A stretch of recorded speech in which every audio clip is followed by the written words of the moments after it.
नमस्कार दोस्तों, मैं प्रशांत वेड़े गणपत पाचेकर शिक्षण शास्त्र महाविद्यालय के हिंदी विभाग में सहायक प्राध्यापक के रूप में कार्यरत हूँ। दोस्तों, आज हम स्वातंत्रोत्तर हिंदी कहानी साहित्य के विषय में चर्चा करने जा रहे हैं। स्वातंत्रोत्तर हिंदी कहानियों का स्वरूप। स्वतंत्रता के पश्चात लिखी गई कहानियों को स्वातंत्रोत्तर हिंदी कहानी कहा जाता है। ये कहानियाँ स्वातंत्रोत्तर काल की हिंदी कहानी के विभिन्न रचनात्मक पक्षों और बदलावों की साक्षी रही है। देश की आज़ादी के बाद हिंदी कहानी विधा में स्पष्टता से एक अलग स्वर दिखाई देता है। वर्ष 1947 में देश को आज़ादी प्राप्त हुई। इसी के साथ हिंदी कहानी में नई अभिव्यक्तियाँ उभरी। हम स्वातंत्रोत्तर हिंदी कहानियों का स्वरूप इसे हम इस तरह से भी जान सकते हैं। स्वतंत्र हिंदी कहानियों में मोहभंग की त्रासदी का चित्रण हुआ है। मोहभंग की त्रासदी आज़ादी के पश्चात हिंदी कहानी साहित्य में हम मोहभंग की त्रासदी को देख सकते हैं। बड़ा स्पष्ट कारण था कि भारतीय जनता ने आज़ादी के बाद जो सपने देखे थे वे सपने एकदम से मोहभंग हो गए थे। उनका जो मोह था वह भंग हो चुका था। जनता बड़ी मशक्क़तों के बाद गुलामी की जंजीरों से मुक्त हुई थी तथा मन में आज़ाद भारत के सपनों को लेकर जाने की कामना में थी। परंतु जो सपने आज़ाद भारत को लेकर देखे थे वह टूट चुके थे।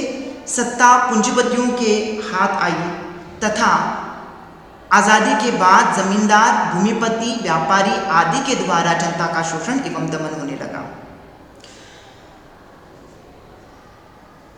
देश में सामाजिक क्रांति की संभावना भी बढ़ रही थी। देश आज़ाद होने के बाद समाज में अनेक सामाजिक बुराइयों का सामना जनता को करना पड़ा।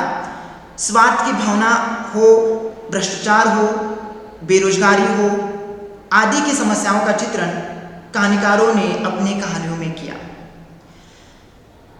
आज़ादी और विभाजन के बाद हुए दंगे, सांप्रदायिक दंगे, सदियों पुराना एक अखंड भारत था, उसमें दरारें पैदा हुई।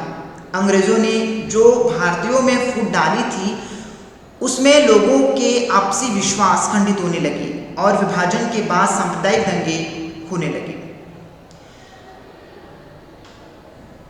हम यहाँ पर देखते हैं उस समय जन जागृति के स्वर भी बहुत ही आगे बढ़ रहे थे, समाप्त नहीं हुए थे और परिवेशगत बदलाव भी हो रहा था।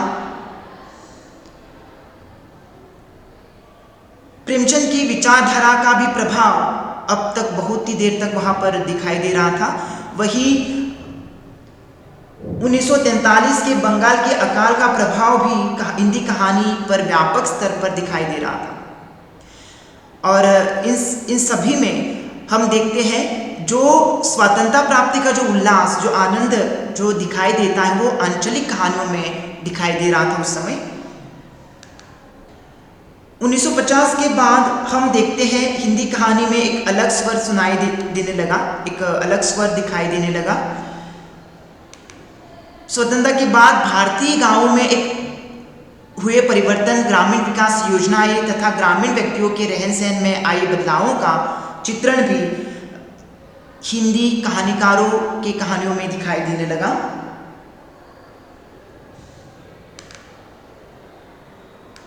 कहीं ना कहीं उस समय व्यक्तित्वता का भी दबाव बढ़ रहा था। लेखक अपने आप को या फिर अपनी आप की अभिव्यक्ति को यहाँ पर ज़्यादा महत्व दे रहे थे, खुद की अभिव्यक्ति को प्रथमता देने लगे थे। इसकी वजह से व्यक्तित्वता का भी दबाव बढ़ने लगा। आधुनिक जीवन की विविध समस्याओं का चित्रण भी यहाँ पर हम देख सकते हैं, जैसे कि तनाव हो, पति पत्नी के दाम्पत्य संबंध हो, लिव इन रिलेशन हो, पारिवारिक विघटन आदि, या फिर कहे बाल मन पर होने वाले विकृत मानसिकता आदि का चित्रण जो है, आदि समस्याओं का चित्रण जो है यहाँ पर हम देख सकते हैं।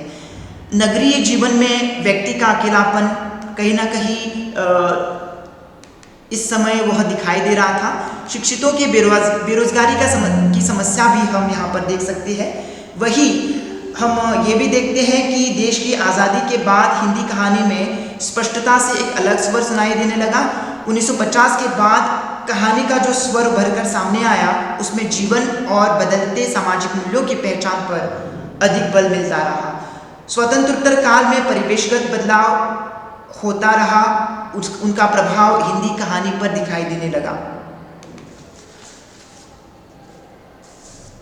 देश के विभिन्न परिस्थितियों से उत्पन्न आंदोलन में हिंदी कहानी हम देखते हैं तो राजनीतिक, सामाजिक, सांस्कृतिक, धार्मिक आदि परिस्थितियां थी और उनसे उत्पन्न विभिन्न आंदोलन हुए। सामाजिक और राजनीतिक परिवेशों में अत्यधिक बदलाव हो रहा था। देश में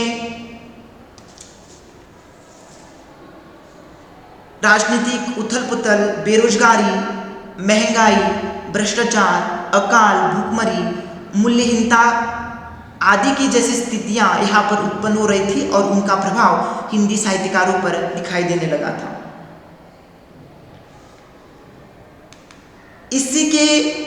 हम कह सकते हैं कि इसी के फलस्वरूप स्वतंत्रता के बाद हिंदी कहानी में विभिन्न कहानी आंदोलनों का उदय हुआ। इसमें प्रमुख नई कहानी, अकहानी, सचेतन कहानी, सहज कहानी, समांतर कहानी, जनवादी कहानी, सक्रिय कहानी आदि आते हैं। तो इस प्रकार हम हिंदी कहानी के स्वरूप को, स्वातंत्रोत्तर हिंदी कहानी के स्वरूप को हम जान सकते हैं। धन्यवाद।